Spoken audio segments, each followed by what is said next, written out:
The Zohar Kadosh says that the tikkun of the generation, meaning the biggest mission, the biggest obstacle for the last generation, is going to be wasting seed, learning Torah, and modesty.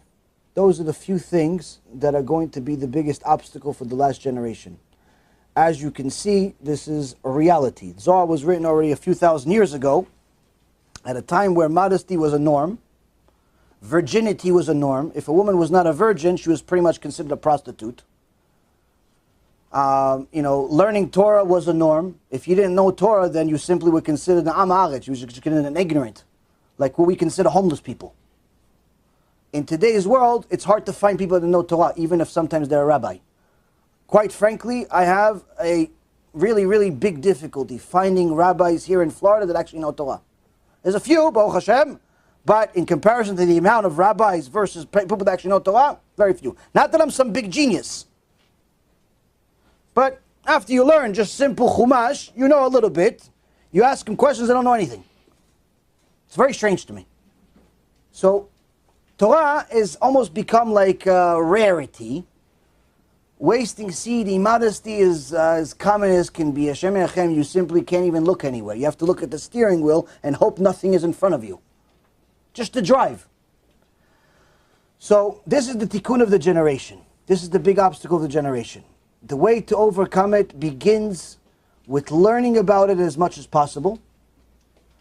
Learning as much as possible about all of the laws of modesty, all of the laws of Pgam Brit, all of the different details about these things. Learn as much about it as possible. Apply as much as possible about it. And that includes modesty for men. If you do those couple of things, you're also going to start repelling people that are doing the opposite. Meaning, if you yourself are trying to protect your brit, but your so-called best friend is one of those people that has a new wife every day, it's only a matter of time before he's no longer your best friend or even your friend. Unless he does tshuva. Why? Your neshama is going to repel him. Why? You get disgusted by it after a while. When a person watches their eyes and doesn't want to see anything immodest, eventually after enough learning and enough doing, immodesty becomes disgusting to them. They don't see a half-naked woman or a naked woman as something attractive. They see it as something disgusting because they know what the outcome of it is. So eventually what ends up happening is that a person sanctifies themselves, mekadesh et atzmo, to such an extent that the sin starts looking like vomit, starts looking like fecal matter, starts looking disgusting to you. Which means that if you have friends or family or people that you know that are still in that feces, it's going to stink. You're not going to want to be around them. And that's what happens. And that's a good thing. Why?